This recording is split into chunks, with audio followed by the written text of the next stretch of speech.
Will Ashley, pasabog ang kanyang showbiz career. Mula kapuso to kapamilya, may komento ang mga netizens. Ang buong detalye, alamin!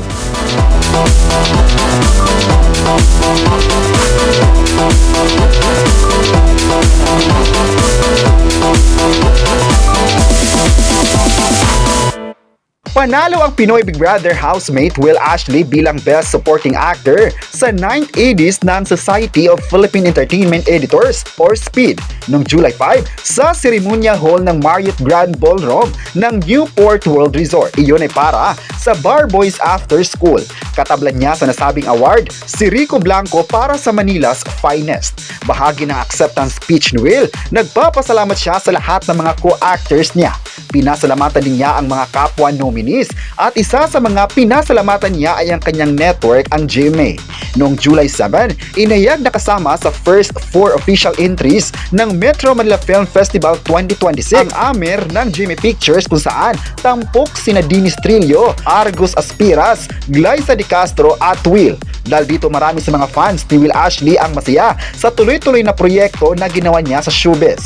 Marami din ang nasabing malaki ang papel ng Pinoy Big Brother sa buhay ni Will para mas lalong makilala sa buong mundo.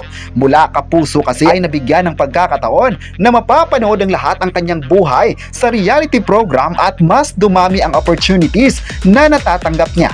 Aminado naman ang lahat na malayo ang mararating ng actor dahil napakagaling niya sa acting at sobrang humble sa pagiging artista.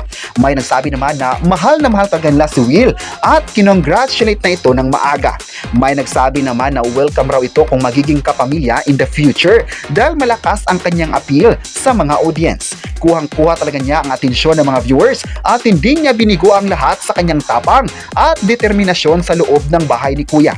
May nagsabi naman na marami talaga ang nagkakagusto sa kanya dahil marami na siyang napatunayan sa showbiz. Nagsimula si Will Ashley sa GMA Network at sinubukang pumasok sa bahay ni Kuya para mas maipakita pa niya ang galing at pagiging totoo sa mga viewers. Nagbunga naman lahat ito dahil marami sa mga tao ang nakakilala sa kanya. Kilala naman si Will Ashley noon pero mas lalo pa siyang minahal ng tao nang pumasok at lumabas ng bahay ni Kuya. Kaya hindi na magugulat ang lahat kung bakit sunod-sunod ang kanyang mga proyekto sa TV at endorsements dahil deserve niya ito. May nagsabi naman na sana mapapanood ng mga kapamilya si Will Ashley sa mga collab ng ABS-CBN at GMA Network dahil na-miss nila ang kabibuhan nito. Makikita naman kasi sa loob ng bahay ni Kuya na binigay niya talaga ang lahat para sa kanyang pamilya at mga manonood. Marami talaga ang umaasa sa kanyang mga proyekto kaya sana magtuloy-tuloy pa ito. Kayo, ano ang masabi nyo na panalo nga si Will Ashley bilang Best Supporting Actor? I-comment na kung gusto mo ba siyang mapapanood sa ABS-CBN at huwag kalimutang i-subscribe ang ating YouTube channel.